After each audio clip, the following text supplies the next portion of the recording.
치료 기법. 경험이 풍부한 많은 임상가들이 자기애성 성격은 분석하기에 좋은 내담자가 아니라고 하면서 동시에 정신분석 외에 다른 치료법으로는 거의 가망이 없다고 한다. 이렇게 극단적으로 예후를 신중하게 보는 견해와 달리 스톤은 이런 내담자의 분석 가능성에 대하여 좀 더 낙관적인 견해를 피력하였다. 이 티코는 이런 사례의 문제와 어려움을 모두 인정하면서 자기애성 성격의 정신분석의 영웅적 적응증이라고 제안하였다. 필자가 보기에는 어떤 자기애성 성격 내담자는 정신분석적으로 치료가 될 뿐만 아니라 극적으로 좋아지기도 한다. 따라서 이들 사례의 치료 기법과 예후 측면을 좀 더 철저히 연구하려고 노력해 볼 만하다. 저는 1913년에 일찍이 병리적 자기애성 성격 특성에 대한 논문을 발표하였다. 에브라함은 1919년에 이들의 전이 저항에 관한 첫 번째 논문을 썼는데 여기에서 그는 자기애성 성격 방어가 정신분석 과정에 위험한 영향을 끼치는 것에 대해서 치료자에게 경고하였다. 그는 이런 내담자는 분석가를 경시하며 분석가를 자신의 독립적인 분석 작업의 청중으로 이용하여 경향을 일관되게 해석할 필요가 있음을 지적하였다. 리바이어는 부정적 치료 반응에 대한 그녀의 고전적 논문에서 정신분석 과정을 패배시켜야만 하는 내담자에 대해서 묘사하고 있다. 그녀에 의하면 이들은 좋아졌다는 사실을 참지 못하는데 왜냐하면 좋아졌다는 것은 다른 누군가의 도움을 받았다는 것을 인정하는 것을 뜻하기 때문이다.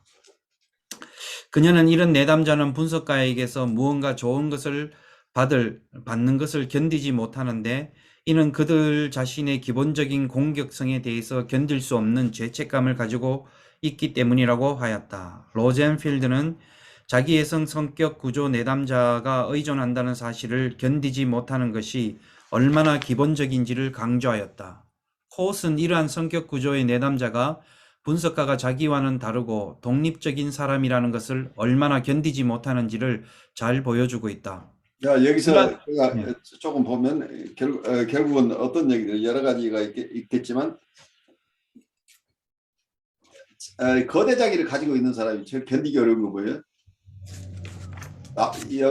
자기 곁에 있는 사람이 자기보다 우월하다는 거잖아요. 그러니까 우월하다는 만약에 이분이 가장 유명한 지금 분석가를 찾아갔어요. 가장 유명한 분석가를 찾아갔는데 자기 얘기를 하는데 이분이 가장 훌륭한 분석가라고 인정하는 순간, 자기보다 훌륭한 분석가라고 인정하는 순간 이 사람은 어떤 일이 일어나요? 자기의 그랜디오스 셀프를 유지할 수가 없잖아요. 그러니까 그렇게 되면 여기는 강렬한 MB가 생겨나죠. 대상에 대한 시킴이 발동되는데 이 MB는 결국 대상을 파괴하시고 싶은 욕구죠. 그러니까 조금 다른 쪽에서 본다면 이분은 이미 모든 것을 갖춘 사람이라고 자기가 무의식적인 자기를 느끼고 있다고 한다면 저 사람을 보니까 나보다 더 잘하는 게 있다고 한다면 내 부러움이 생긴다고 하는 것은 나한테 부러움이 생긴다고 하는 것은 내 거대자기라는 내 거대자기에 반하는 거죠. 내가 가장 이상적인 사람이라고 한다면 나보다 좋은 사람이 있어서는 안 되잖아요. 근데 이 사람이 나보다 더 좋은 것을 가지고 있다고 내가 인정하는 순간 내 거대자기가 무너질 것 같은 두려움이 생기죠. 그래서 결국은 이 대상을 파괴해서 평가절하를 해야 내 그랜디오스 셀프가 살아남잖아. 그래서 결국은 이분은 대상을 파괴하는 작업에 들어갈 수밖에 없게 되는 거지. 지금 역동적으로. 그래서 가장 훌륭한 분석가를 찾아가서 그 분석가를 때려 눕히는 과정을 통해서 자기는 더 연료를 얻는 거죠. 이 사람도 내가 가장 훌륭하다는 사람을 가서 때려 눕히고 나면 자기는 그보다 훨씬 더 거대해지잖아. 그래서 김동환님이 아까 얘기한 그 관찰을 우리가 이해할 수 있는 거죠. 이분은 분석받으러 가서 분석가를 때려 눕히는 데서 거대 자기를 더 만족하고 있는 거죠. 어떤 또 방어적인 거죠. 자기보다 자기를 분석할 만한 대상이 있다고 하는 것이 이분이 자기를 형편없는 모습으로 자기의 트루 셀프를 보게 할 가능성이 있기 때문에 이분이 무의식적으로 제일 두려워하는 게 자기의 트루 셀프잖아요. 자기의 액츄얼 셀프, 자기가 정서적으로 성장하지 못하고 왜소하고 두려워하고 하는 그 자기가 있는데, 그 어떠면 사랑받지 못하고 양육받지 못하고 그래서 외롭고 힘들고 아무것도 할 수 없고 헬프리스한 자기의 모습을 만난다고 하는 게 이 사람에게 가장 고통스러운 것이기 때문에 이분은 거대 자기를 만들어서 이 거대 자기의 우산 아래서 평생을 살아온 사람이잖아요. 그래서 정서적으로는 성장하지 못한 사람이라는 게 이제 키포인트예요. 이분에게는 이분의 트루 셀프나 리얼 셀프 혹은 액츄얼 셀프는 사실은 굉장히 취약한 사람입니다. 정서적으로 가장 취약한 사람인데 이분의 관념 속에서는 자기가 가장 거대한 모습으로 드러나죠. 그 이상화된 자기가 있기 때문에 이분은 참 어려운 삶을 살아요. 어떤 경우에는 자기의 이상이 무너져서는 안 되니까 이 거대 자기를 유지하기 위해서는 외부 대상도 착취적으로 사용하지만 자기가 가진 모든 에너지를 방어적으로 사용할 수밖에 없잖아요. 이 우상이 무너지면 안 되니까. 그러면 자기가 어떤 지금 세워놓은 이 우상이 무너지는 순간 자기의 실제 모습이 드러나 버리면 자기를 감당할 수 없는 그 연약한 자기 모습을 만나게 되는 것이 두려운 거죠. 무의식적으로는. 그래서 이 끊임없이 방어작용이 자기 안에서는 이분들은 완벽주의자로 나타나죠. 퍼펙셔니스트 많은 경우에. 완벽하게 이루어야 되는 거죠. 자기가 거대한 자기를 유지하기 위해서는. 그래서 이분들은 또 자기를 들볶고 외부 사람도 들보면 이런 이중구조가 같이 갈 수 있을 가능성이 있죠. 필자는 사례를 통해 전이저항의 문제를 예시하겠다. 어느 자기애성 성격 구조 내담자가 필자에게 몇 달 동안 매 시간 분석이 재미없다고 없고 지루하다고 하였다.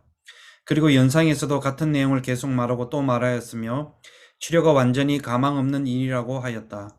그러나 동시에 분석 시간 외에 생활에서는 좀 좋아진 것을 느꼈고 충분하지 않은 느낌, 불안정한 느낌이 줄어든 것을 느꼈다. 그러나 그는 어떻게 그렇게 되었는지를 이해할 수 없었다. 필자는 그가 정신분석에 대해서 말하면서 필자를 쓸데없고 바보 같은 치료를 하는 사람으로 말한다고 지적하였다. 내담자는 처음에는 이를 부인하면서 분석이 안 되는 것은 필자의 문제가 아니라 자기 문제라고 강조하였다. 그래서 필자는 치료 초기에 그가 자신보다 훨씬 분석을 많이 받았던 필자의 다른 내담자를 매우 시기했었고 이제는 다른 모든 내담자에게 아무런 시기심을 느끼지 않는 것이 이상하다고 지적하였는데 특히 그는 분석에서 도움을 받을 수 없는 것이 오직 자신의 문제라고 말했었다. 필자는 또한 그가 전에 필자를 매우 시기하던 것이 완전히 사라졌는데 그가 그 이유를 잘 모른다는 것을 지적하였다. 그러자 내담자는 그가 사실은 분석이 실패한 것, 그에 따르면 완전히 필자 때문이라고 생각하고 있다는 것을 자각하였다. 그는 지금 자신이 필자를 그렇게 무능하다고 생각하면서도 치료를 계속하는 것에 만족한다는 사실에 놀랐다. 필자는 그가 그의 인생에서 필자가 실패자가 되고 그는 성공한 사람이 되는 것을 대단히 만족스러워한다고 지적하였다. 또한 마치 필자가 그의 무가치한 자기가 되고 그는 필자가 감탄스러운 자기를 인수받은 것 같다고 지적하였다. 그러자 그는 매우 불안해하면서 필자가 그를 미워하고 복수할 거라고 두려워하였다. 그는 필자가 그의 상관과 경찰에게 그가 부끄러워하는 일을 고발하는 환상을 떠올렸다. 필자는 그에게 필자가 그를 공격할 것이라고 두려워하는 것이 그가 분석에 들어오지 못하게 하는 하나의 이유이며 그가 분석 시간 동안 아무 일도 일어나지 않는다고 확인함으로써 정말 환자가 아니라고 스스로 안심시킨다고 지적하였다. 그리고 내담자는 필자에게 존경심을 느꼈는데 그가 반복적으로 분석이 실패라고 했음에도 불구하고 필자가 혼란스러워하거나 실망하지 않았기 때문이다. 그러나 다음 순간 그는 필자가 매우 영리하고 전형적인 분석 속임수를 써서 내담자를 따라잡을 줄 안다고 생각했다. 그러고 나서 그는 스스로가 자신을 깎아내리려는 사람들에게 비슷한 기법을 쓰곤 한다는 것을 해냈다. 그래서 필자는 그가 좋은 해석을 받고 자신이 도움을 받았다는 것을 알자마자 필자에 대한 그의 공격에 죄책감을 느끼고 또다시 필자의 좋음을 시기한다고 지적하였다. 그래서 그는 필자를 깎아내리면서 필자의 해석을 훔쳐 그가 다른 사람에게 사용해야 했다. 이는 필자에게 어떤 좋은 것이 남아있다는 것을 인정하지 않게 해줄 뿐 아니라 필자에게 감사해야 하는 의무를 피하기 위해서이기도 하였다. 그러자 내담자는 굉장히 불안해졌고 그러다가 완전히 멍해졌다. 그는 다음 시간에 이전 시간에 진행된 것에 대해서 아무런 감정도 느끼지 못한다고 완전히 부인하였고 분석이 지루하고 효과가 없다고 반복적으로 선언하면서 또다시 똑같은 순환고리를 반복했다. 그러니까 여기서 보면은 어때요? 이분이 해석을 함으로써 그 내담자는 지금 자괴증 환자예요. 근데 이분에게 아주 정확한 해석을 하고 있죠. 이게 이고 사이코로지스트의 입장에서 하고 있는 거죠. 해석을 통해서 이 사람의 너의 모습이 어떤 모습인지를 알라고 지금 통찰을 주고 있어요. 그 반응이 어떻게 나오는지 한번 보죠. 네. 이런 식의 상호작용이 얼마나 자주 반복적으로 지속되는지를 상상하기 어려울 것이다. 분석한 지 2, 3년이 지났어도 지속되니 말이다. 치료에 대한 이러한 저항을 보면 자기애적 내담자가 어떤 의존적 관계도 얼마나 강하게 부인해야 되는지를 알 수 있다. 부정적 전이를 계속적으로 검토하는 것이 분석을 받는 다른 어느 내담자보다 이런 내담자에게는 한층 더 중심적이다. 이런 자기애적 내담자는 반복적으로 분석 과정을 평가절하하려고 그들의 정서적 삶의 현실을 부인하려 하며 분석가가 그들과 독립된 사람이 아니라 환상을 확인하려 한다. 잉그마 버그만의 최근 영화 페르소나에서 보면 미성숙하지만 기본적으로 정직한 젊은 여자 간호사가 우리가 전형적인 자기애성 성격으로 기술한 심한 심리 장애가 있는 여성을 돌보면서 소진되어 가는 것이 나온다. 젊은 간호사는 차갑고 악의적인 착취를 겪어야 했고 그녀는 서서히 심리적으로 붕괴되어 갔다. 그녀는 병든 여자가 사랑의 미움만을 돌려주고 자신에게 표현되는 어떤 사랑이나 인간적 감정도 완전히 느낄 수 없다는 사실을 직면할 수 없었다. 병든 여인은 단지 그녀가 다른 사람에게 있는 가치 있는 것을 파괴할 수 있을 때, 그리고 오직 그때에만 살 수 있는 것처럼 보였다. 비록 그 과정에서 그녀 자신이 인간으로서 스스로를 파괴하면서 끝을 내도 말이다. 극이 전개되면서 간호사는 병든 여인에게 강한 미움을 키워갔고 한순간 그녀를 잔인하게 다루었다. 마치 병든 여인 안에 있는 모든 미움이 도와주는 사람에게 옮겨져 도와주는 사람을 그 안에서부터 파괴하는 것 같았다.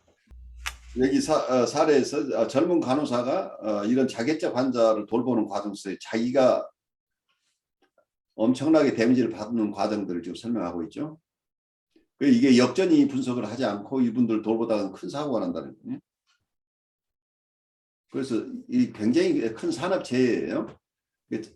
그래서 어쩌면 요즘 정신과 의사들도 엄청나게 많은 환자를 돌보면서 자기 분석을 자기가 다른 분으로부터 분석을 받거나 자기 분석을 하거나 할 여유들이 없는 상황 속에서 이런 일들을 지속하다 보면 심리적인 타격을 받는 경우들이 꽤 많을 것으로 보여요. 그래서 누구도 이런 역전으로부터 안전하지가 않아요. 그래서 오래 훈련된 치료자들도 이런 자괴적인 내담자들이 숫자가 많아지면 감당을 못해서 숫자를 줄여야 되는 상황들이 생겨요. 그만큼 이게 눈에 보이지 않는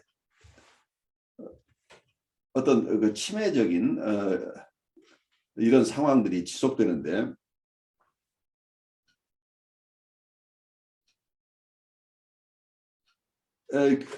분석가들이 여기 젊은 간호사가 결국은 어떻게 돼요? 이 공격성을 저 사람이 투사하고 형편없는 것을 다 이쪽에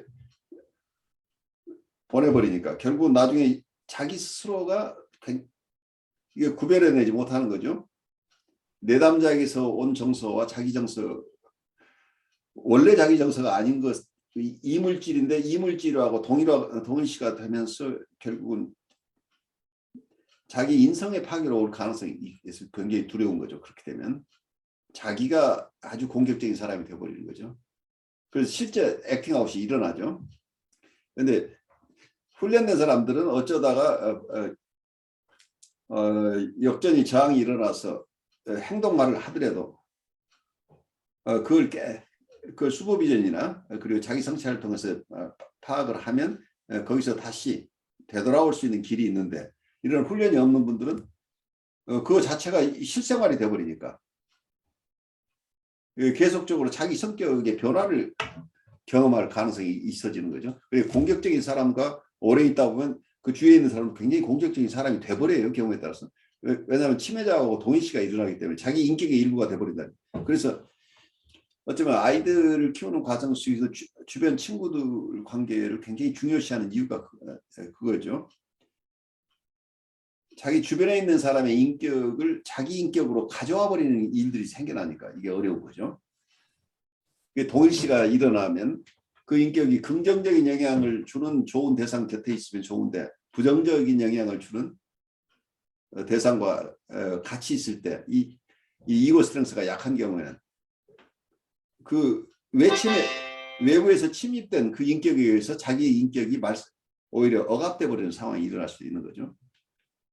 그래서 맹자의 어머니가 맹모 삼천지교로 맹자가 자라는 과정 속에서 좋은 환경을 찾아서 자꾸 이사했던 이유가 어쩌면 현대 정신분석적으로 보면 이해가 되는 부분이죠. 오늘 여러분 공부한 내용 중에 남는 거 있으면 잠깐 나누죠. 한 분이 생각이 나는데요. 저는 그분이 자기의 성이다 이런 생각을 해본 적은 없는데 오늘 이 사례를 쭉 듣고 이래 보다 보니까 약간 좀 생각이 나는 게 그분이 한동안 계속 남을 비난하는 얘기를 많이 했거든요. 전에 받았던 상담원의 비리라든가 뭐 이런 것에 대해서 이야기하면서 어떻게 그럴 수가 있냐 이런 얘기를 했고 또 과거에 지도 교수님에 대한 자기를 함부로 대했던 그런 상처에 대해서도 막 한동안 얘기했고 그걸 쭉 듣고 있는데 어느 날 저한테 제가 그러니까 현 정권 투표할 때 현 정권에 투표를 했다는 사실을 알고 계시고 왜 아직도 그 사람을 지지하느냐 막 이런 질문을 하길래 그냥 아무 생각 없이 나는 뭐 그 중에 제일 낫다고 생각한다 이렇게 얘기했다가 상담 시간 내내 정치 얘기로 이렇게 비난을 하시더라고요. 그렇죠. 네. 근데 그때 속에서 다른 사람의 얘기를 들었을 때는 그냥 덤덤하게 들었는데 저에 대한 공격같이 느껴졌고 바로 그 내의를 가지고 지금 공격성이 일어나고 있잖아요. 어떤 거의 직접적인 공격성의 표현이죠. 예. 나를 이상화하지 않고 디베리에이션 하는 과정이잖아요. 네, 그런 것 같아요. 그래, 그 전까지는 지금도 그렇지만 저의 강의라든가 이렇게 상담을 오랫동안 받는 것에 대해서 저를 굉장히 뭐랄까 수업 시간도 잘 안 빠지고 뭔가 참여하고 막 이렇게 하시는데 이상화가 지속된 예. 거죠. 근데 꼭 강의 끝나고 나눔을 할 때나 요즘 상담 시간에서는 그런 공격성이 잘 없는데 한동안 그런 공격성들이 타인에 대한 공격성을 표현하다가 이제 저한테 정치 이야기까지 하면서 했던 걸 생각해 보니 어쩌면 그분이 이상화하는 것에 대한 방어처럼 자기가 예, 불편했던 것 같았던 것 같아요. 그러니까 자기가 의존을 못 견딘다는 거죠. 네네. 선생님에게 도움을 받는다는 사실 자체가 이게 불편한 거죠. 무의식적으로. 그래서 상대방을 어떤 경우는 공격하고 심한 사람은 파괴해야 되는 거잖아요. 이게 이제 깊어지면 바로 대상을 파괴해버리는 거죠. 파괴한다고 하는 게 상당 관계를 더 이상 지속하지 않고 그냥 떠나버리는 거죠. 그럼 대상이 파괴돼버리는 거죠. 그러니까 MB가 일어나는 대상을 이 사람은 못 견뎌요. 네. 그러니까 자기보다 잘났다고 느껴지는 대상 곁에 있다고 하는 이분들은 굉장히 어렵다는 얘기죠. 그래서 저는 그동안 그냥 그분이 좀 비난적인 성향이 강하다. 이제 이렇게만 생각하고 있었는데 그 안에 오늘 어떤 이런 좀 부분을 좀 더 이해하게 된 것 같고 그때 이제 제가 뭔가 증거 같지도 않는 증거를 가지고 계속 주장을 하시길래 유튜브에 떠도는 여러 가지 이런 그렇죠. 증명되지 않는 걸 가지고 이런데도 왜 그 지지를 하느냐 막 이런 주장을 할 때 반발하고 싶은 욕구가 엄청 생기더라고요. 엄청 생기죠. 네, 위협적이다. 그게 정말 강하게 하는 네, 거죠. 제대로 된 그게 자료가 맞느냐 제가 이렇게 조목조목 따지고 싶은 마음이 확 생겼는데 상담 시간에 이렇게 시간을 보내는 건 좀 아닌 것 같아서 그냥 계속 듣고만 있으니까 시큰하시고 난 다음부터 안 하시더라고요. 그렇지, 바로. 네. 어쩌면 그분은 여러 가지 의미가 있어요. 네. 어쩌면 투사의 동의를 통해서 자기의 불편한 점수를 나한테 확 풀어넣었죠. 내 공격성을. 네. 이게 프로젝트 아이덴티피케이션이기 때문에 내가 이 사람을 공격하고 싶은 욕구가 엄청나게 셌을 거예요. 근데 이제 그분이 꼭 관찰을 하면서 제가 안 게 꼭 그런 부정적인 얘기를 할 때 기침을 하세요. 바로 네. 그거죠. 그러고 신체적 증상으로 몇 년 전부터 천식이 되게 심하게 있으셔서 그러니까 이분 안에는 엄청난 공격성이 지금 몸을 네. 공격하는 거예요. 신체화가 일어나고 있는 거죠. 네. 처음에는 그게 생리적으로 봤는데 연세가 드셔서 이제 몸이 약해져서 저런 것 같다 생각했는데 제가 항상 비난할 때 보면 한참 조금 하시다가 늘 기침을 하시더라고요. 바로 그거, 그러니까 이게 심리적인 프로세스가 안 되는 부분은 공격성이 바로 신체로 가버리는 거죠. 그러니까 이분이 심리적인 도움을 받지 않으면 신체화가 굉장히 심해질 뿐이에요. 왜냐하면 이분의 어쩌면 이고가 약하기 때문에 자기가 셀프 리플렉션 하거나 셀프 어널리시스 할 능력이 없으니까 결국은 알파 펑션이 약하다는 얘기예요. 그러니까 불편한 어떤 것들을 자기 안에 있는 것들을 소화해낼 능력이 약하니까 결국 특히 이 공격성은 자기가 감당할 수 없는 공격성들이 오는데 무의식적으로 이게 자기가 이 공격성이 어떤 것인지 이게 자기 정서로 가져와서 내가 오늘 많이 화가 나고 이제 이런 심리적인 것으로 가져와서 그렇지만 왜 이러는 거야 하면서 그걸 언어로 표현하거나 이러면 이게 정리가 되는데 안 되니까 심리기구로 처리되지 않은 것은 바로 신체로 갈 가능성이 굉장히 높습니다. 그래서 일부가 지금 상담을 받으면서 일부는 심리적으로 지금 프로세스를 하고 있어요. 상담자하고 대화를 하면서 그 공격성들이 여러 방식으로 방출되고 있는데 방출되지 못하고 있는 이 양이 워낙 많으니까 이쪽에서 프로세스 못한 것은 바로 신체로 가니까 기침 현상이 나는 천식이 일어나는 거죠.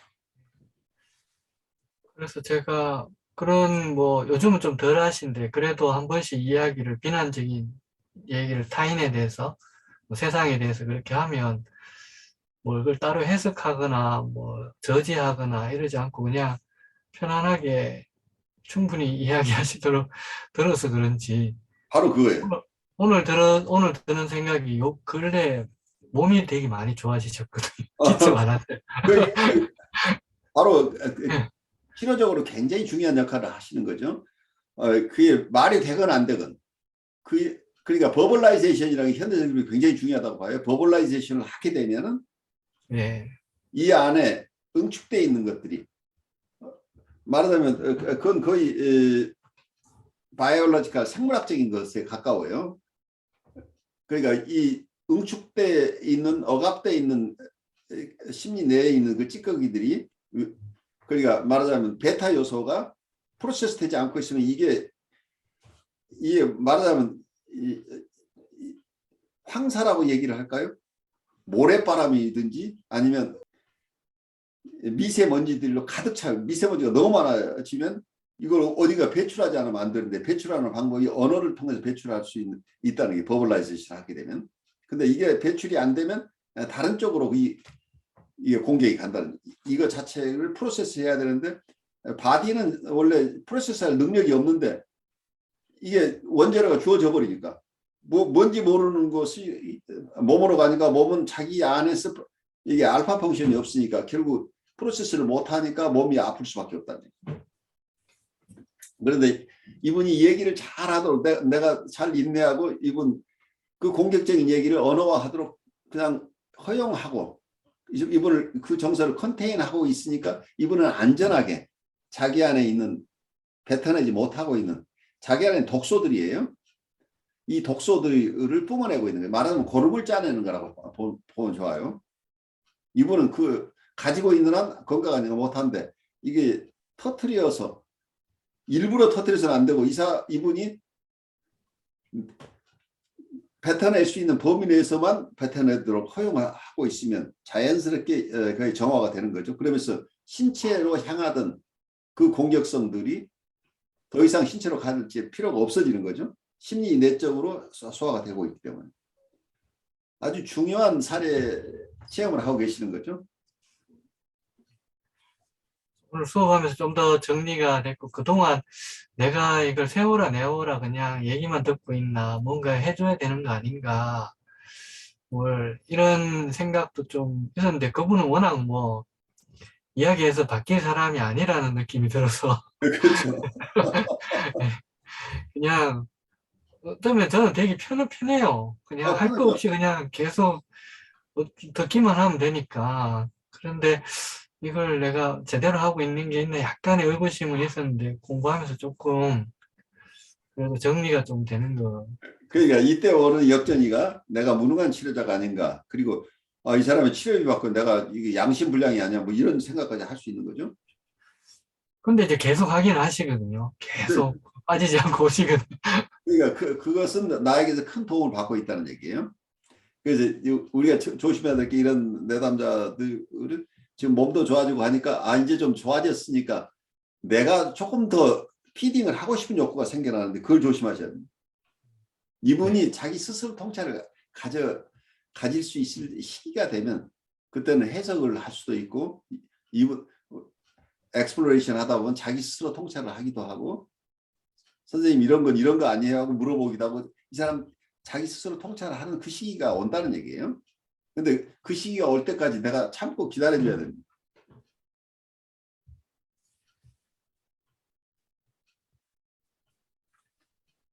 그러니까 그분이 우리 김동완 선생님 만난 건 행운이에요. 대부분 이런 분들은 치료자를 계속 바꿔나갈 수밖에 없어요. 왜냐하면 치료자들 감당을 못하기 때문이에요.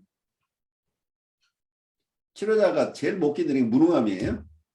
이 사람 계속 얘기하는데 난 내가 뭘 해줘야 되는데 내가 뭐 해줄 게 없는 이런 상황이 되어버리는 거예요. 거기에 내가 또 하나 무시당하고 있는 느낌이 강하죠. 무슨 얘기를 해도 이 사람 듣지도 않고 그냥 자기 얘기만 하니까.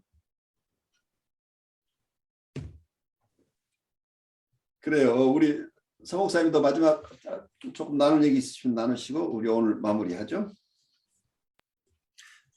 네, 뭐 그런 것 같습니다. 이런 분들 여기 마지막 책에 간호사분 이 단어 중에 말했던 중에 서서히 간호사도 심리적으로 붕괴되어 갔다는 말이 굉장히 예, 마음이 와닿습니다. 내가 아무리 상담자 입장에 또 있다 해도 고도에 훈련된 입장이다 하더라도 이런 사람들이 내뿜는 굉장히 강한 에너지가 상대로 하여금 굉장히 이런 여러 가지 심리적으로 여러 가지로 이걸 흐트러 놓게 하는 것들이 굉장히 큰 것 같습니다. 그래서 이런 부분들을 볼 때, 또 특히 또, 그래도 이 사람들은 이 상담의 현장에 나온 분들 케이스지 않습니까? 그렇죠. 그럼 나은 사람들이죠. 예. 실제적으로는 자기가 거대한 자기 속에 교수님 말씀하신 것처럼 그런 우상 속에서 자기가 그렇게 당연하고 자기가 그렇다고 살기 때문에 나올 이유도 없고, 자기는 완벽한 해탈하고 모든 걸 이루어진 존재이기 때문에 오히려 만백성들을 다스려야 될 존재로서 그렇죠. 그러기에 치료자나 상담자가 얼마나 우습게 보이겠습니까? 예, 참 안타까운 것도 있고 그런 것 같습니다. 그래요. 너무 일찍 득도하는 경우에 이런 문제가 발생하는 거죠. 너무 일찍 득도해 버리면은 정말 세상에서 배울 게 하나도 없어져 버려요. 쉽게 득도하는 케이스가. 그래서 자기가 이미 그 지점에 가버렸기 때문에 세상 모든 것이 다 하찮은 것으로 보여버리니까. 그 자기를 바르게 숭배하지 않은 대상은 다 쓸모없는 대상들이 되는 거죠. 근데 이게 참 무의식이기 때문에 이분들은 의식 속에서 자기는 굉장히 겸손한 사람이라고 생각하고 있을지도 몰라요. 그게 무서워요. 그러니까 의식 속으로는 굉장히 겸손한 것 같은데 숨겨져 있는 거대한 자기애성 환자들도 얼마나 있죠. 그러니까 이게 우리가 영성 라인에서도 굉장히 조심해야 되는 거죠. 굉장히 겸손한데 겸손 속에 엄청난 오만이 숨겨져 있을 가능성이 있어요.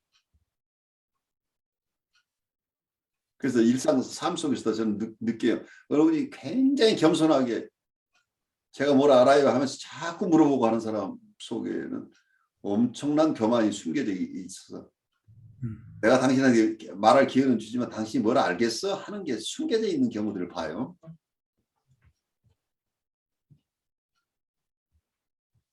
그래요. 참 우리가 누구나가 우리한테는 셀프시즘도 있지만 교만해지는 경향들이 우리에게 다 숨어 있어요. 근데 그 부분을 우리가 잘 보는 게 우리의 정신건강이나 영성적인 건강함을 유지하는 데 아주 필수적인데 그런 성찰을 할 수 있으려면 이 원리들을 좀 더 우리가 깊이 깨쳐야 되는 거죠. 이게 체득되지 않고 그냥 단어 가지고 지식으로 되지는 않은 것 같아요.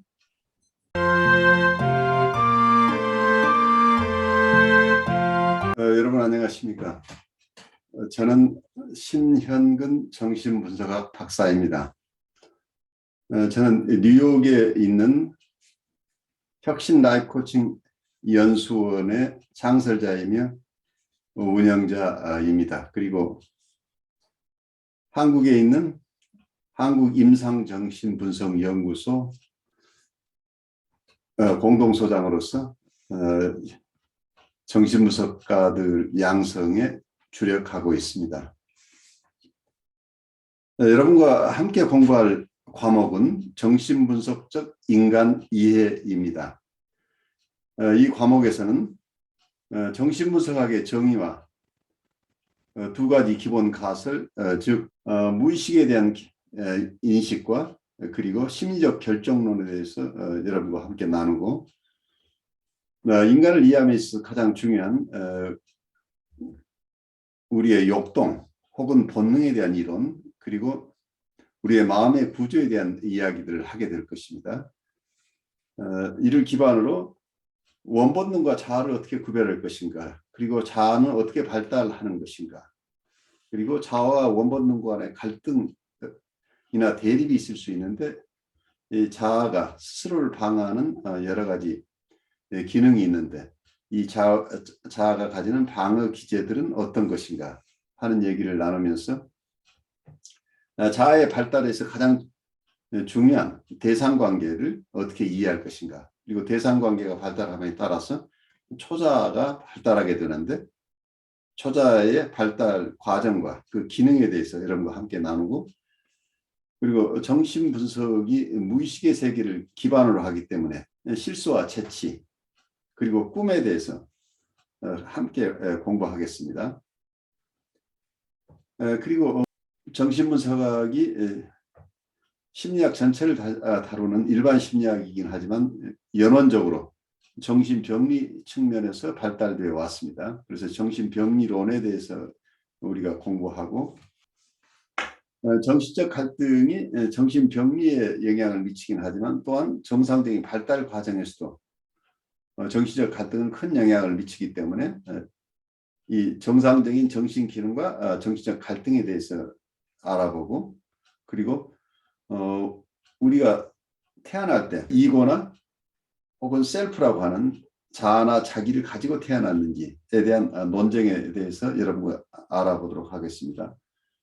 그리고 저는 정신분석에는 다양한 학파들이 있는데 이 다양한 학파들을 각각 독립된 것으로 보지 않고 다양한 정신분석들을 정신분석에는 큰 틀 안에서 통합해야 내야 될 필요가 있다고 봅니다. 그래서 통합적인 정신분석이 왜 필요한가 하는 얘기를 우리가 나누게 되겠고 그리고 정신분석 자체가 영성과는 어떤 관계에 있는지 우리 인간 발달을 중심으로 인간을 이해한다고 할 때 정신분석과 영성과는 불가분의 관계에 있다고 봅니다. 이런 다양한 측면들을 여러분과 함께 공부할 수 있기 바랍니다. 여러분 감사합니다.